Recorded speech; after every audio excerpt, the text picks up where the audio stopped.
Hello, everyone. Welcome to this month's July 2021 UARC meeting. We have with us the normal people. Well, we call them normal, put quotes around that. Speaking of normal, Morris, say hi. Hi, from the abnormal part of the normal group. And we have with us a few other people, too. As you probably gathered, it being June, this month's meeting is on field day. And in case you did not know, yes, UARC is going to have an in-person field day this year at Payson Lakes. But that's not all. We can also have a virtual or a vicarious field day if you wish. If you do not wish to go up there or want to do your own thing, but still wouldn't mind it contributing toward the club, you can donate your points to the club, and like you did last year. And Tom will be with us in a few minutes to talk about how that's done. Meanwhile, Morris, before we get to the meat of the meeting, tell us about classes. Well, we just finished the second set of classes this year. Yesterday, in fact, was the last class. And we don't have any classes again until the 13th and the 15th of September. On the 13th, starting on the 13th, which is a Monday, and for 9 consecutive Mondays after that, we'll have a technician class. And on Wednesday the 15th, the same thing, for 9 weeks, we will have a general license upgrade class. Anybody is interested, please send me an email to my call sign, ad7sr@arrl.net. That's Alpha Delta 7 Sierra Romeo @arrl.net. Back to you. Thank you very much, Morris. And as usual, these days, in this presentation that'll be recorded and watched on YouTube somewhere down here, I'll put the URL, hamstudy.org/sessions, to find out where you can find a session here in Utah, and there are several of them, or find one online you can take in the comfort of your home. That would be hamstudy.org/sessions. And watch, I'll look like a fool when I forget to put that lower third in and simply motion to myself. Anyway, one of the other activities we've been doing recently, if you've been following, is we have done significant work at the Leamington ham radio remote site. As a lot of you probably know, as UARC has 2, mind you, count them 2, remote stations on the internet. One at Leamington and another one at the cabin of WA7X, who kind of lets UARC members use it. They're both fairly well equipped in the 100 or 200 watt class. But at Leamington, we are in the process of installing one of these. That's a log periodic antenna that's good for 20 through 10 meters. And it'll go on the top of the tower, on a tower that is on top of the tower, which is this one. The main tower itself is at about 65 feet tall at old AT&T long line site. And on top of that tower is this 20-foot section of 2 pieces of Roan 55G tower. And on top of that will go the tribander, not the tribander, the log periodic. And has a tilt over base that we installed, and we have the tower setting up there. We did not get the actual antenna up there yet. I guess in the maybe in Saturday, after this coming Saturday, we are going to have another get-together session to see if we can do more work. Probably won't be able to get the antenna itself up because that requires a fair amount of grunt work. but we'll do the best we can. So that's the Saturday before field day, the 19th? Yeah, I mean, we need to do things like run a rotator cable, make guy wires and all that, because the tower at the top will be guyed to the tower. Seems odd, but that's the way it'll work. And if you're interested in going down, we try to keep the group small, and if you believe you can help, contact one of the board members. But I think we have the necessary ground crew and the people that'll be on the tower. So that's mainly what we're needing, is people that can safely climb the tower and have their own climbing gear or know how to use it. So anyway, it's making progress. And as I mentioned, field day is 26th and 27th, so it's coming up. It's the 4th Saturday of June, which is this year happens to be the last Saturday.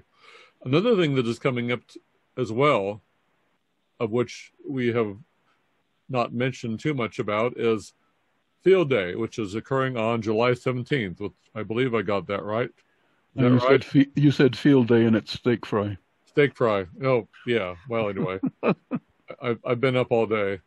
So steak fry at the Spruces in the normal place that we have held it before in Big Cottonwood Canyon. We encourage you all to come, and we decided just before this stream started, or right at the beginning of the stream, that the cost will be $15. So it'll be a steak, potato, salad, and a couple sides, and the usual thing. And let's see, Tom, get yourself unmuted and tell us how people can pay the $15 to go to the steak fry. Well, the way we've done it in the past is we've had a link added to our UARC webpage. And if you click that link, you'll be taken to a page where you can enter your information, who you are, and also make your payment via PayPal or by bank card.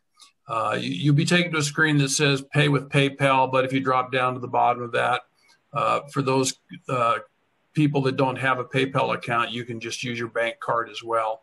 And then you submit that payment and you're good to go. I guess they could just simply mail you a check if they're really old-fashioned, right? We still get those. Yeah. And sometimes what happens too is because Steak Fry follows the get together for field day, we'll have people show up and come find me someplace and make a payment right up at field day as well. So basically whatever works best for you. And last year we weren't able to do it, so I think this is going to be a good year, and we're hoping that everybody will want to go ahead and join us. Okay, and your email, if somebody wants to figure out how to pay you and what you said doesn't work for them, it's what? Well, they won't be able to send their payment by email to me, but they can use the mailing information that's on the webpage. It has my home address if they wanted to drop a check in the mail. But you don't want to try to send a payment to my email address. No. But if they have a question, how do they get hold of you? What's the best email? Oh, right. That way they can send, just drop me a note, email, or my phone number's there too, and it's pretty easy to get in touch with me that way. The email address is just my call letter, wa7zrg@arl.net. So that's the way you can get the information out to me, or question. All right, sounds good. Excellent. Well, yes. I think we will take walk-ons for a steak fry, but we would really encourage people, if they think they're going to come, to let us know so we make sure that we have enough food for everybody. Right. Let's to reiterate, if you believe you can come, but somehow you aren't able to get a payment to us, certainly let us know some way or another that you are really planning to come, and that if you said you were and didn't come, you'd feel really, really bad. So we can buy enough food, but not too much food. But anyway, good point, Morris. All right, now I think we are getting down to the wire here for the starting the meeting. Anything else before we should be discussing before we start the meeting? Okay.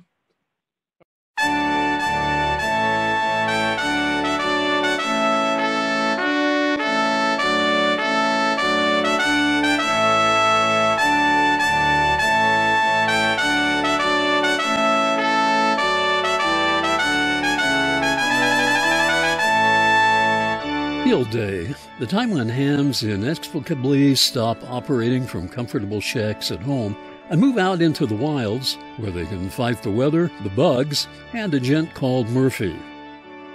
Field day, it turns out, is a nationwide contest to test our ability to set up a station anywhere and then show that it works by contacting as many stations as possible in 24 hours. It turns out that operating from up here with no commercial power, no phone lines, and, can you believe it, no internet, we can easily contact over 1,000 other stations all over the country. We start with a pristine meadow that some folks might think is appropriate for other kinds of mountain activities. Then, a lot of people and metal are brought on the scene. Some assembly is required. Then the true destiny of the meadow becomes clear. It's a base for radio antennas. They're generally quite stable in the mountain winds, except, no, you fool, not that direction. Once the antennas are up, they may need some fine-tuning. Other antennas need a different approach for erection. Fortunately, we have Carla. There are still other ways to hold up antennas. Maybe some need a little additional thought. Guys, it was yesterday when you told me to keep holding this until further notice. The location of the site can be found using a Google map. Some folks have asked, how do I know when I'm there? Just in case the 75-foot tower wasn't enough of a clue. The answer is, look for the giant push pin. Well, we have antennas, tents, and rigs. That should about do it. Oh, wait. We need operators. Operators who know the contest discipline and can make at least 3 contacts a minute. Here is N7KG, who, after extensive training, is able to call our first CQ by pressing the F1 key. Brad, it's up and to the left. It used to be that attention centered around the transceiver, but nowadays the computer is often the centerpiece. It not only keeps the log, but it can send CW as well. Not only do you get labor-saving automation by working CW, but the contacts count twice as much as phone contacts. It's really the easier mode to work. There is the small issue of getting the tent dark enough to see the computer monitor. Of course, there are some people who make a lot of contacts on that mode that uses a microphone. What's it called? Chuck's amazing network interface box keeps all the computers connected to one another, and it doesn't even ask for overtime pay for working all night. Operation continues through the night, just like it might in a real emergency. Part of the challenge is remembering your call sign after you've been operating for 12 hours. And what could be more romantic than a tri-bander by moonlight?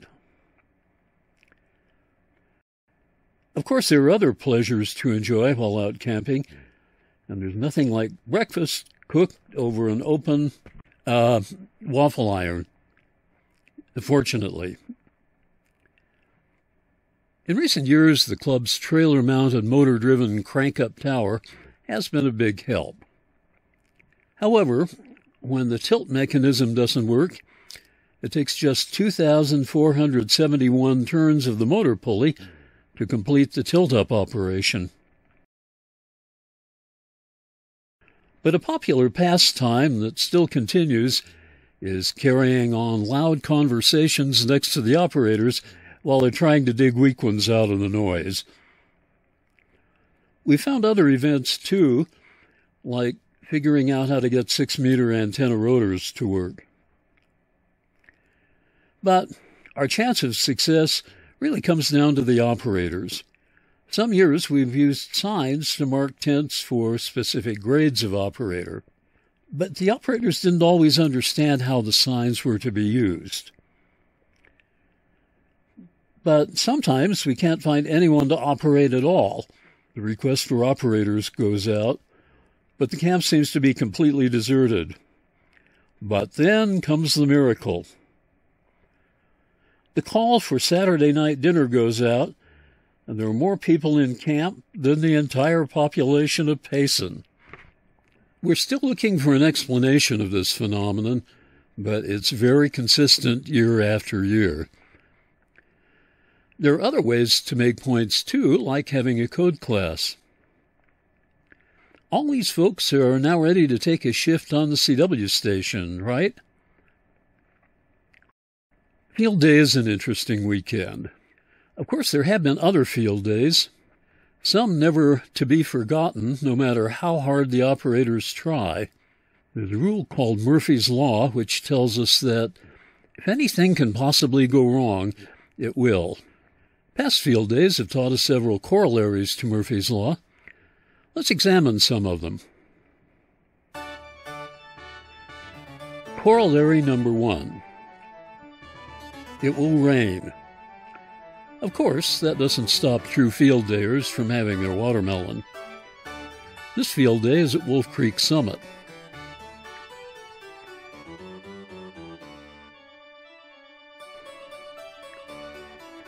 Corollary number 2. There may be some years when it doesn't rain. Monte Cristo, east of Ogden, was this site, and few of those who were there have forgotten it. It may be of some interest that starting on the Monday after field day, Utah had a dry spell lasting 2 months. Corollary number 3. No one will come. This is the 1972 field day, all of it. The site is near Cascade Springs, and most of the slides show very few people. And that's because there were very few people. In fact, at starting time, the greens were the only ones there. After a few hours, when numbers got up to 5 or 6, it was decided that there was enough interest to set up the operating tent. The scenery was spectacular, and both of the operators enjoyed it very much. In fact, here they are, sending energy to a very lonely antenna. Here's the extensive power pool. It seemed only fair that Irv should supply the generator, since we were using his rig, tent, camper, and food. Corollary number 4. Tents come in 2 sizes, too large and too small. This tent was procured for a Payson Lakes field day by K7SDF. Actually, it worked out quite well. It had room for lots of operators, and any child can put it up or down, provided he has access to a crew of about 10. The tent also reminded us of Corollary 5. No one will remember to bring chairs. Corollary 6. The antenna won't work. And all attempts to diagnose the trouble will fail. The most important corollary from Payson Lakes, however, is this. If you once find the ideal field day site, it will dry up and blow away. The site at Box Lake was secluded, pretty, and we got out beautifully. The next spring, the dam broke, and this reservoir dumped its entire contents down Payson Canyon, wiping out the road and flooding Payson. We never told the city officials that the whole catastrophe happened, only because radio amateurs had brought Murphy to Box Lake. Of course, on a field day, not everyone operates all the time. There are several activities one can find going on around any field day site. For example, eating. It was a site near Strawberry Reservoir that taught us corollary number 8. If one person is entrusted with the rigs, antennas, and power source, all his vehicles will break down on the highway. Fortunately, K7ZVT had enough pieces with him to set up a temporary station while we were waiting. Corollary 9. If the rigs ever do arrive, they won't work, even after alignment. The granddaddy of modern UARC field day sites was Salt Air, scenic vacation paradise. Try to ignore the spider webs and broken glass. For radio amateurs, the old resort was alive long after it had died for most everyone else. A few operators complained about the flying debris, but you can't have everything, now can you? Corollary 10. No matter how bad it gets, radio amateurs will find a way to enjoy themselves. Take these intrepid operators at Wolf Creek, for example. Now, you're coming back, fellows, aren't you? Of course.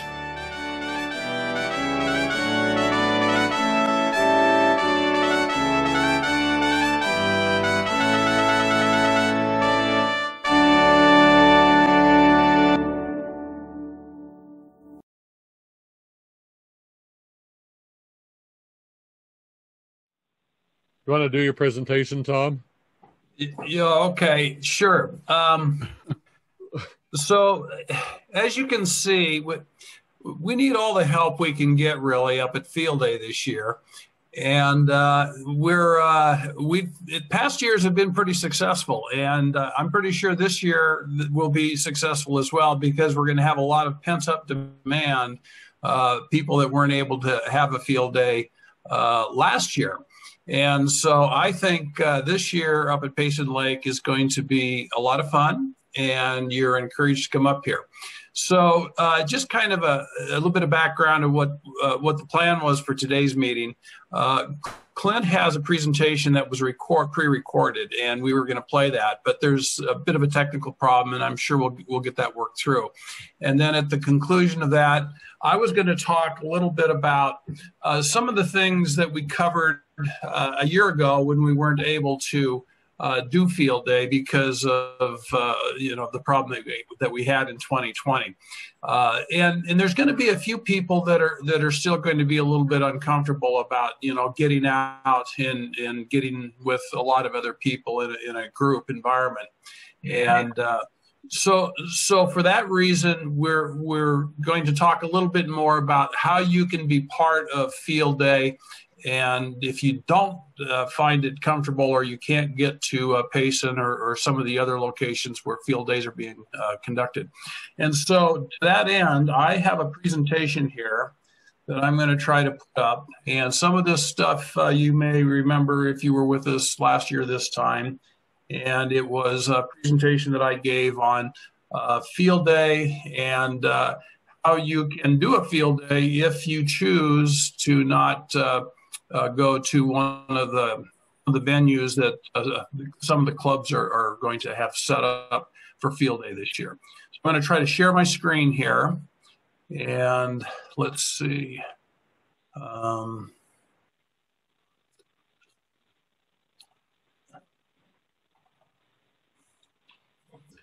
So that should be coming up here in just a second, if it's not already. Clint, can you see the presentation on the display all right? Okay. So, interrupt me if you want to go ahead and try to get the first half of the presentation done. We're doing things backwards here today, folks.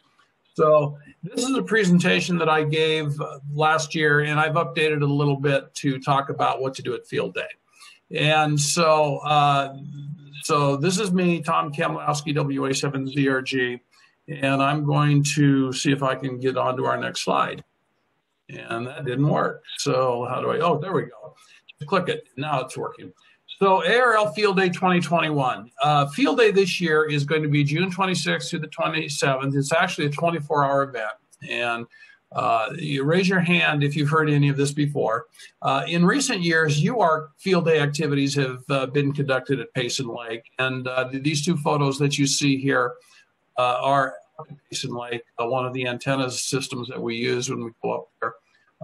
This is called the COW because it's a communication on wheels antenna system. And long story on the heritage of that thing and where it came from, but it's a really great antenna. And it's probably somewhat envious to, there's a lot of envy for our clubs would like to have a tower like this because it's a very effective way of communicating. It has a big beam antenna on top of it and some wire antennas to go with it as well. And we've been very, very successful with this setup. And we can use help whenever we put this together and take it back down again. So that's what these first two pictures are of. And when we get up to Field Day, some of these people you'll probably recognize. This is typically what we would see under normal circumstances. And I think that here at the end of this month, we're going to see things just like this all over again. You know, these ham radio operators here getting together and going on the air and competing in Field Day. And so the question is here, you know, how many of these hams, a lot of these people are UARC members. I'm sure you would even recognize a few of these people here. So that's just to kind of whet your appetite a little bit on Field Day. So here's the good news. Fortunately, things have improved from last year, and UARC activities at Payson Lake, Utah are on. After looking at the state and national recommendations, the Utah Amateur Radio Club Board of Directors has decided that it will be practical to go ahead and enter the annual Field Day operating event that is sponsored by the amateur, the ARL. And so that's great news. Last year, we weren't able to get that recommendation. So for 2021, we're going to be up at Field Day at Payson Lake, and you are welcome to come join us. There are other clubs as well here in Utah, and I'm going to just point out a few of them. These are good clubs too. Ours, of course, here's up at the top, and it's UARC, Utah Amateur Radio Club. And there's a link here that I'm showing if you want to read about a little bit more about Field Day and how to find it and that sort of a thing.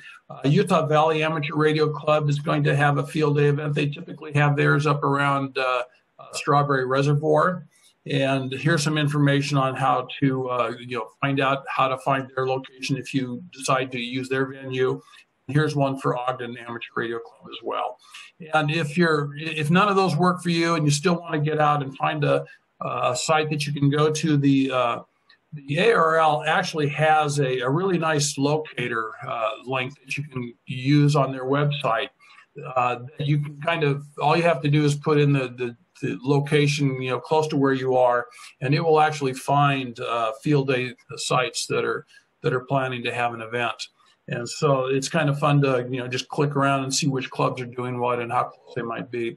And I've even come across a few ham radio operators that will actually visit more than one location during the Field Day event. So just some of the resources for getting out to Field Day. So the UARC board hopes that you will be able to attend Field Day this year at Payson Lakes. But we also recognize that if you're not going to be able to do it, there are some alternatives. And that's really what this presentation is about, is to talk about how you can still be part of Field Day and not go to some of the Field Day sites. And there can be a lot of reasons why you might not be able to go, and we don't need to get into any of that. But I'm going to just talk about the sorts of things that you should take into consideration if you decide that you want to participate, but doing it without going to a club location. So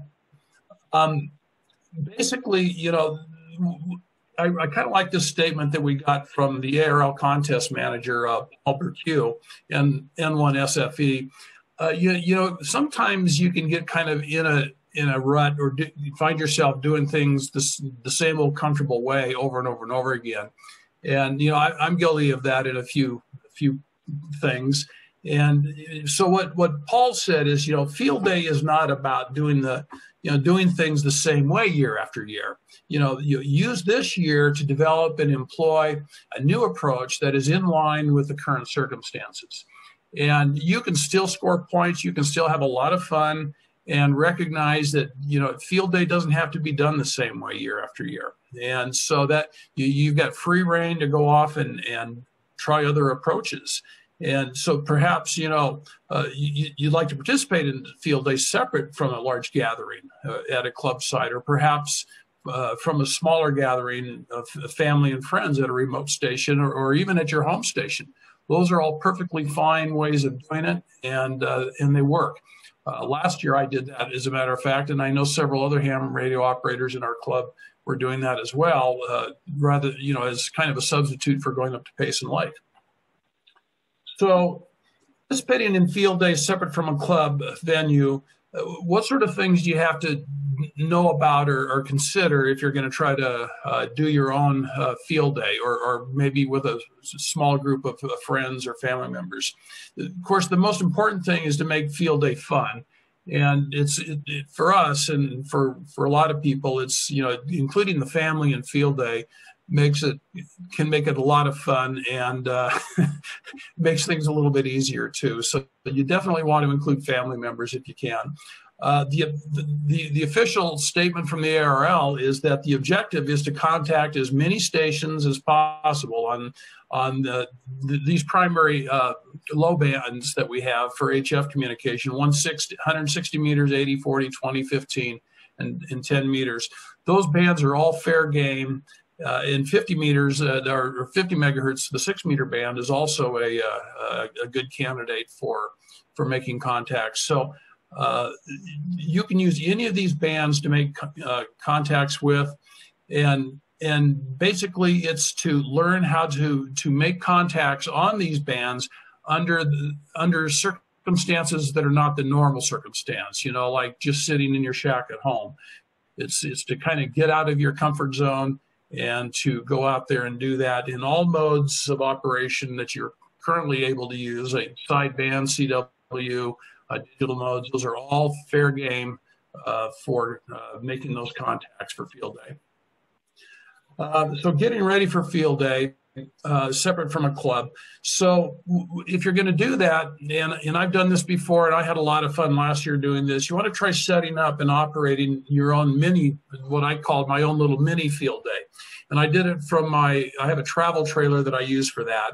And one of the first decisions that you'll need to make is what class will you be operating as a single operator, like in my case, just one operator. That's what that class 1 designation means. So one operator, you can be either a class 1D or 1E. 1D means you're operating on just regular, AC power, like what you'd get out of your outlet at home. E means you're running on an emergency power. And so I went to great lengths to make sure that I had a little generator so that I could operate 1E. And the reason you want to try to do that if you can, or batteries or solar panels or what have you, is that if you can make that connection, you get a point multiplier that goes with your score. And it really makes a substantial difference in how many points you're going to score if you're running on emergency power.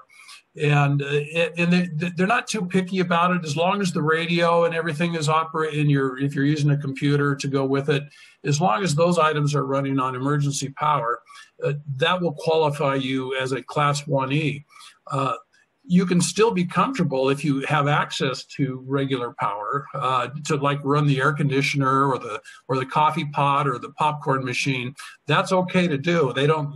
That's not a disqualification because you had a mix of both shore power and emergency power.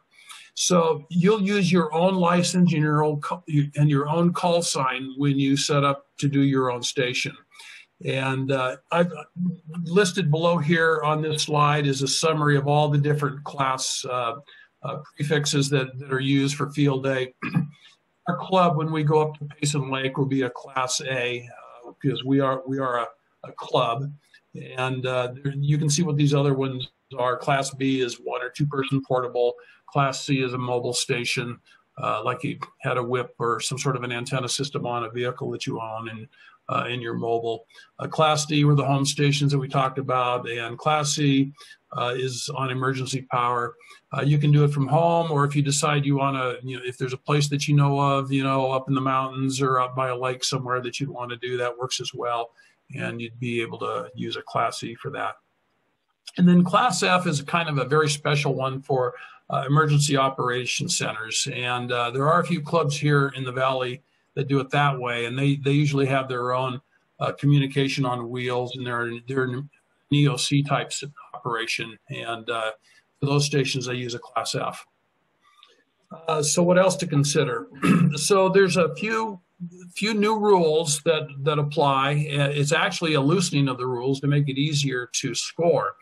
And basically what it comes down to is under less than, now that we're still kind of recovering from this 2020 situation that we've had, it used to be that if you operated Class D, you weren't allowed to score points for making contacts with other Class D stations.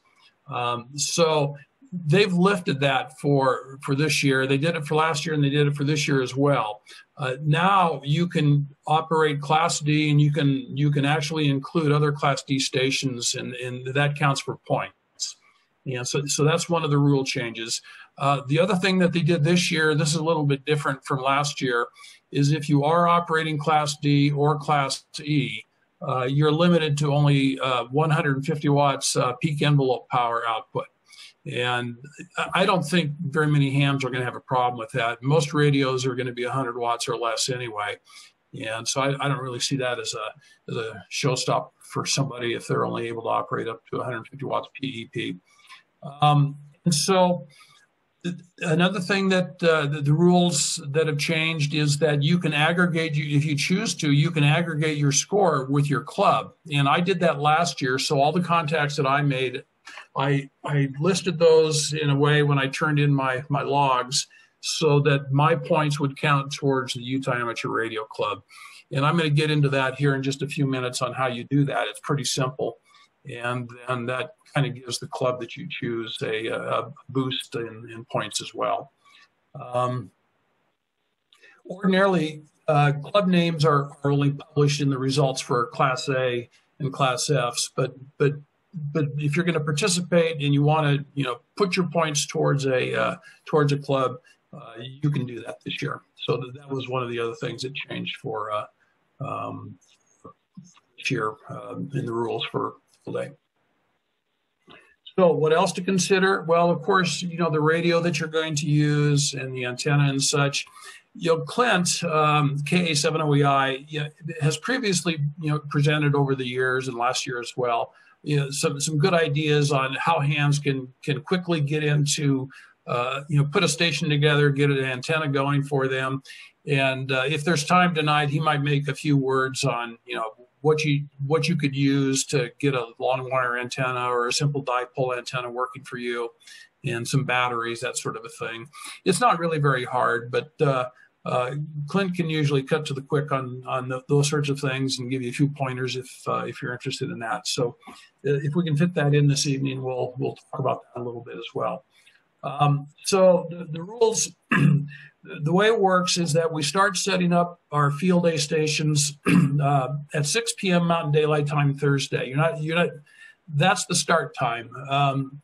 There isn't going to be a traffic cop, watching you, but that's going to give nearly everyone plenty of time to set up. So the official rule is to start at 6 p.m. on Thursday.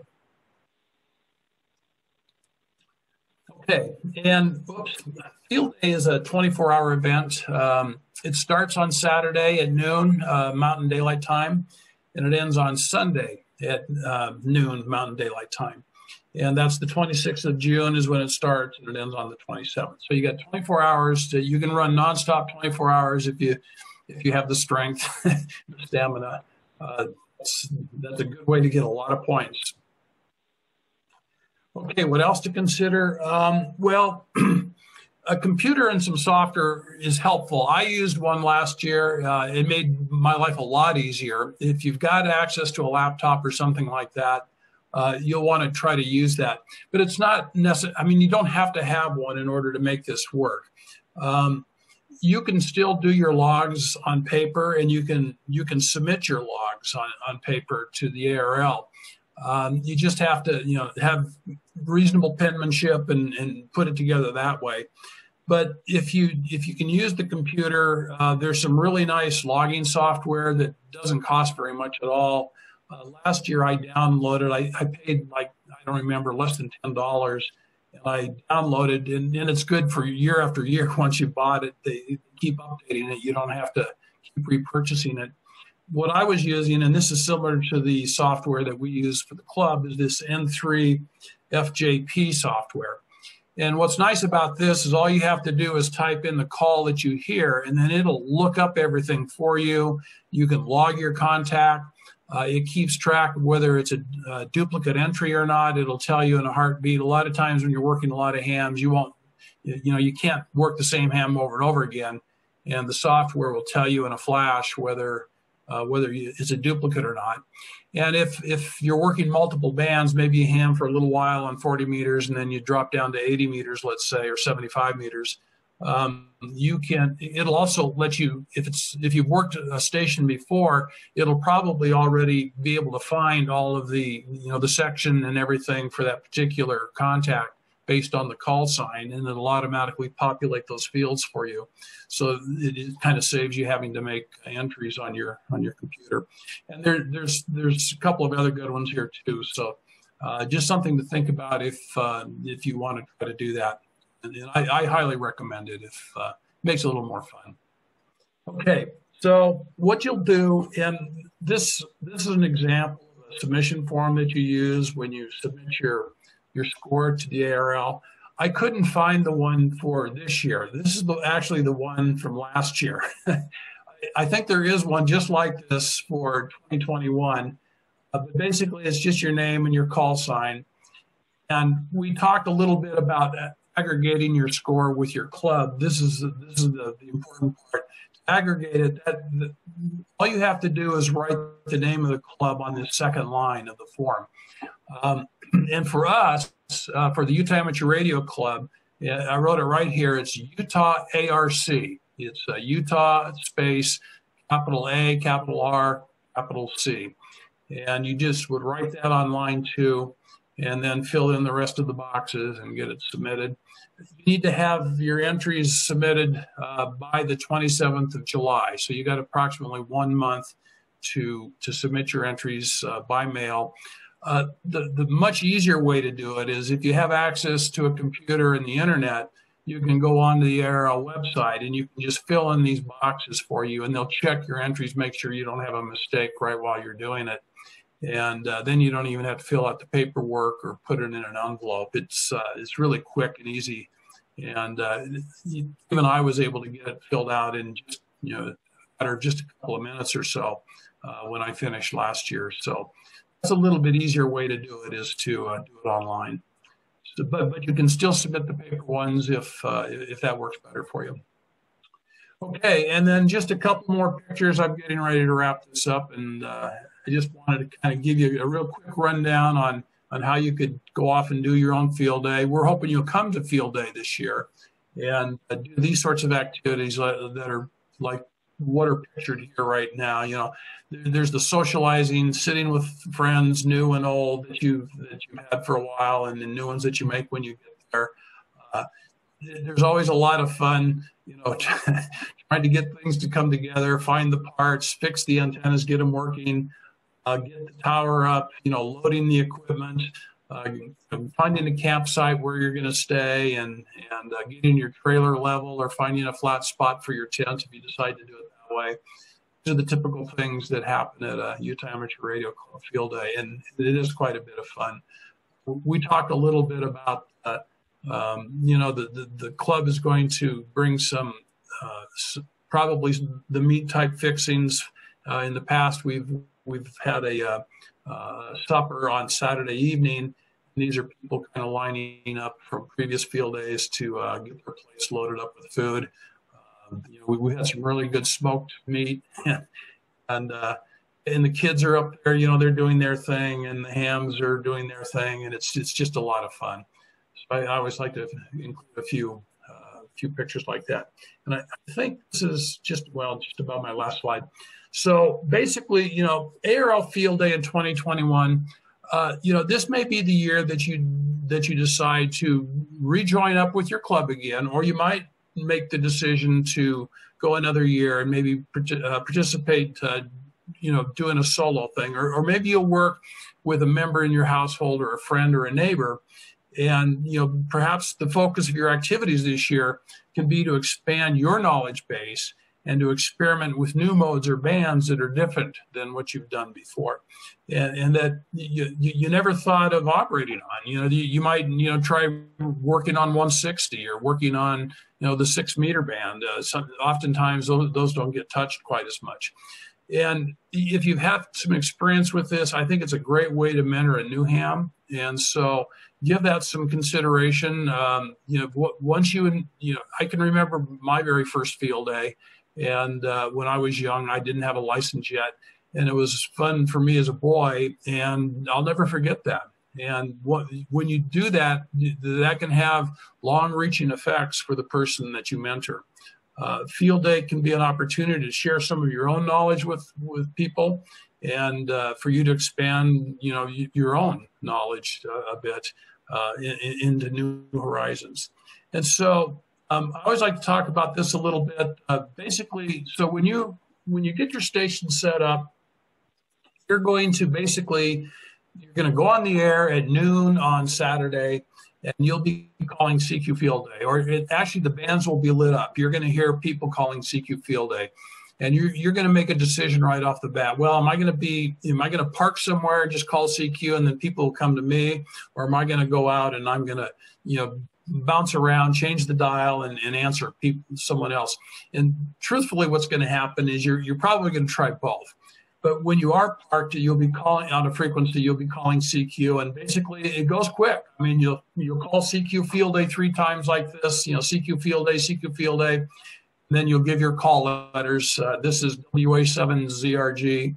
You'll give it phonetically as well. Whiskey Alpha 7 Zulu Radio Golf, calling CQ Field Day. And somebody will answer you. You'll have an exchange with that person, and then they'll give you some information. You'll give your class that you're operating at. Since I was running an emergency and I'm a single operator, I say, please copy 1 echo, please copy 1E, please copy 1 echo, and then I'll say uniform tango. And what that means is that's the abbreviation for the section, the area that I am. That's the abbreviation for Utah. And then I'll ask the question QSL, and then I'll release the mic button, and I'll either have copied that or they won't, and then they'll reply with their class and their area. And once that's happened, there's usually a real quick, like contact 73, and you'll move on to your next contact. So that's the way it's done. You'll make your entries on the computer. It's a little bit like being a one-arm paper hanger when you first get started, but it's fun, and it's not it's not meant to be one of these really highly competitive type contests. This is really more of a learning experience and a having fun experience. And I have not missed a field day for many, many years now. Every year it's a fun experience for me. And I think that's pretty much, that's my last slide. So I'm going to turn it back over to Clint to see if he wants to take it from here. Does he have it working, or does he want to do some questions at this point? So, well, there's a few things that you brought up that need to mention. Traditionally at Field Day, we have the dinner on Saturday night, usually around 6 p.m. In the past, the club has provided just a main meat dish. This year we'll be doing that, but in light of the COVID situation, it's probably prudent not to go full potluck. So the club will also be providing some sides. You can bring your own desserts and other things, embellishments if you want, but there won't be a potluck table per se. But just for the safety and all that, we'll be providing most of the meal. If you don't bring anything else for dinner, you'll be satisfied with what you get. But if you want to bring more for your stuff, own more stuff for yourself, feel free to do so. The other thing too is, one of the elephants in the room. Yes. Eat what you brought. Yeah, and eat what you brought. Yeah, that's true too. And the other thing too is, we mentioned the whole reason for this weird field day thing is this COVID thing, and the board decided on a statement, and I'll put it up here, and I'll try to get out of the way. But essentially, what it means is, if you've been vaccinated, fine. If you haven't been vaccinated, please be honest about it and do what you did before anybody was vaccinated. Wear a mask, wash hands, which is never a bad idea anyway, washing hands, and but enjoy yourself up there. So, and of course, if you don't feel comfortable doing this, as Tom went through, you can always participate at home or join us next year or so when things are even more back to normal, we hope. Anyway, I will put myself back here. So if you have any questions about that, let's see here. Let me answer a few questions brought up on the YouTube thing. Welcome, Max George. I think I did before. Portable Ham Radio. I'm not sure who that is, but welcome anyway. John and Susan Brewer, longtime participants up there. And let's see, Brett Sutherland, hello. And there's a bit of, let's see, the Portable Ham Radio mentioned that K7 Juliet Sierra Golf will be at Camp Floyd State Park Cemetery, K3064, I guess that's the designator, doing Parks on the Air and Field Day as 1A or 1B, 1B. So if you're interested in going out to Camp Floyd State Cemetery and joining somebody out there, there's another option if that's closer to you.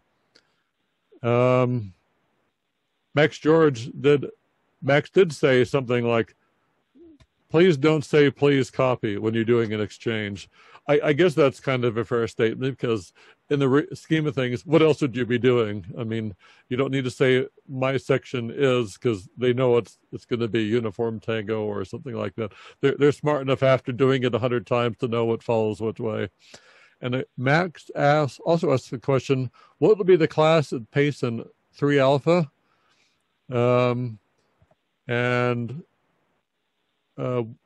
What radios will be set up and what logging software will be used and networked?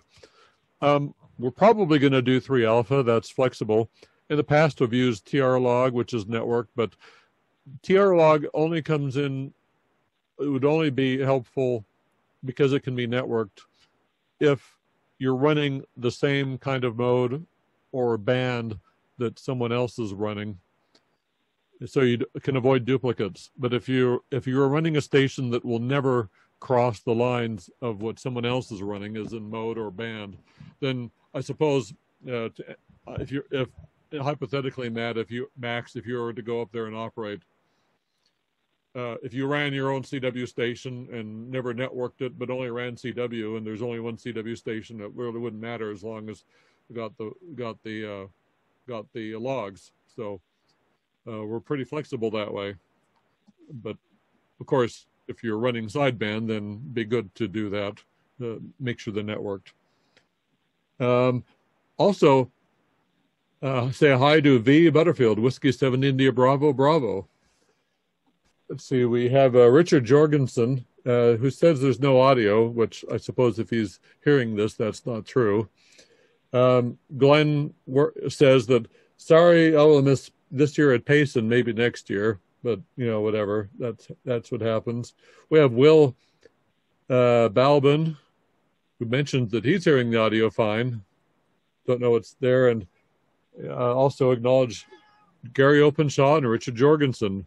Welcome to the live stream. Let's see. I'll ask, there's a few questions here that's come out. Let's see. And I have a cat that's attacking me. Will Balbin asked why the same radio can't be used for different operations mode on field day. Actually, it's not that. It's what they don't want you to really do is take your radio to go to UARC Field Day, then take your station and go to the someone else's field and just do the rounds. I mean, it's pretty much if you're going to go to field day, just I believe that's the reasoning behind it, just so that you don't you stay at one place, to encourage you to stay with it for one time. I think the reason for that rule is you can't have 2 or 3 people in order use the same station with different call signs and give the guy on the other end 10 different contacts. They're all coming from the same station. That's the point of that rule. That makes sense, to manufacture contact. We might bring up that we have great hopes that perhaps starting as early as September, we will be able to have in-person meetings. But, that will depend on what the university tells us. Right, that's a good point. We should have thought about that earlier. Yeah, veering away from field day for the time being, in case somebody else has another question. As Morris says, we're hopeful we'll be able to meet up at the U again.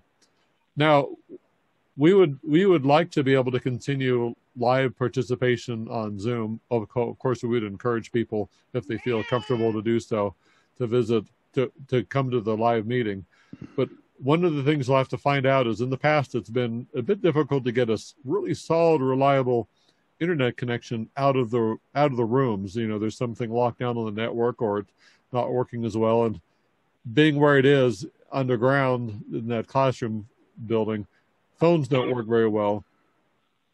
And I'm not sure we'd want to afford the data anyway to stream out. I wonder if Gary would be able to. Yeah, we will make an attempt to broadcast live meetings from the U of U when we resume live meetings, because I imagine a few people have found it convenient to be at home. Certainly, I find it more convenient to be at home than go to the live meeting. But of course, I do miss the interaction and the pizza afterwards. So there. Anyway, anything else before we close the meeting? I think we've gone on. We're hitting 9 o'clock. Yeah, I'd just like to mention that we have a lot of details on the website under the announcement section. And they have things like how to get to the site. Oh, of course. Yeah, that's a good point. I will share the screen here that has it.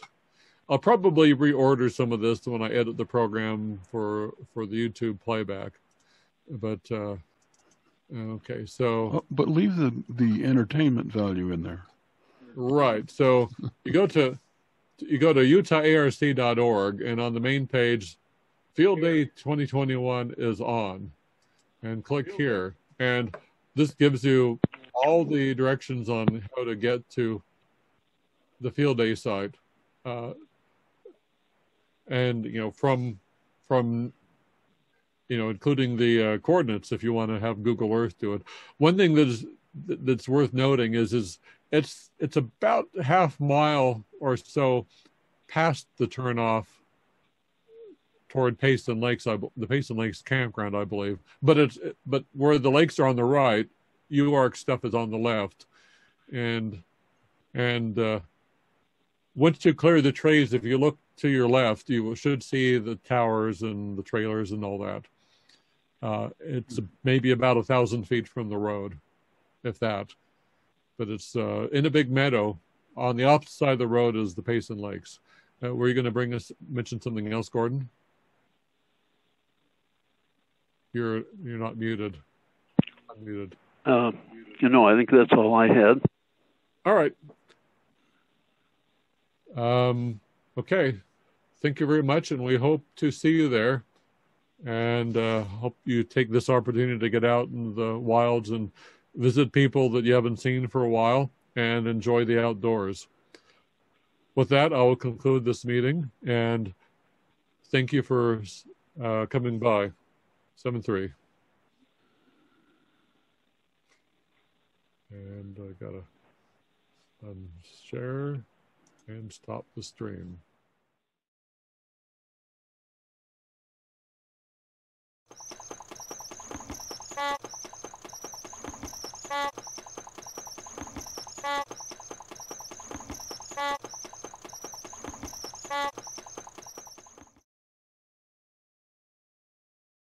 All right.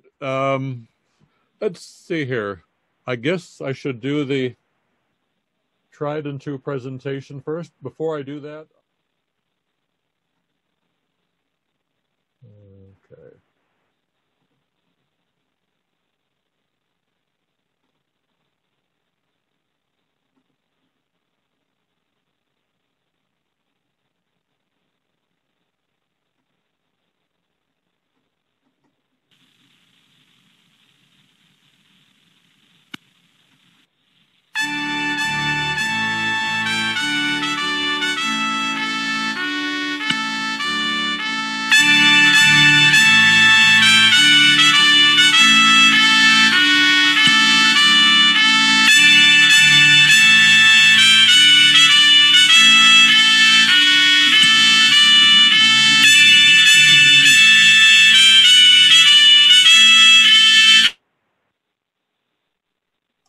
Wow, that did not work at all like I expected it. Let me try this again. It didn't do that in rehearsal. Some sort of snafu with YouTube, I think. Let's see.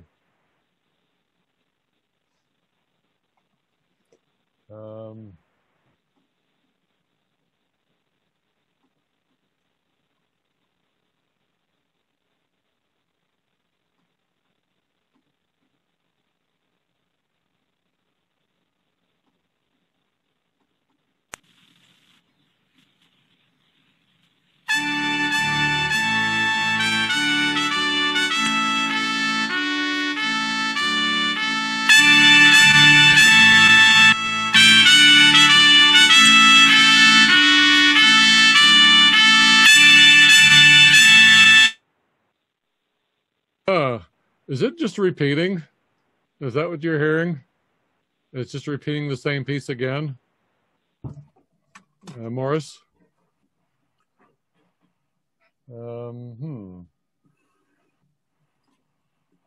Let's see. That is bizarre. I'm befuddled here.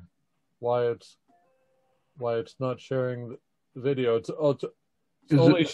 only sharing like the first 7 seconds, and it just loops back. Are you playing live off from YouTube? Well, no, I'm actually playing on another PC here. I see the presentation looks fine on the other PC, but it's just not proceeding. I made a setting configuration change here on the Zoom app itself. And let me try it again and see if that doesn't work. All right. That's why we do field Try days. it again and see if that doesn't work. All right. That's why we do field days. Try it again and see if that doesn't work. All right. That's why we do field days. Try it again and see if that doesn't work. Wow, something is really messed up here. Okay. Hey, Tom. Lee, gets more and more entertaining as we go, though. Yeah. Do you want to start with your presentation? I'm going to restart on this other computer here and see if I can figure out what the hell is going on here. What's happening doesn't make any sense at all. All right, we're back. I discovered something I didn't know about Zoom. If you have sound sharing enabled, if you have any other program, even the one that you're not sharing that is making sound, it'll play that through Zoom too. And that's what was happening. I was getting the feedback from the YouTube stream in addition, because I have a YouTube monitor set up on the same program computer that I'm playing the video from.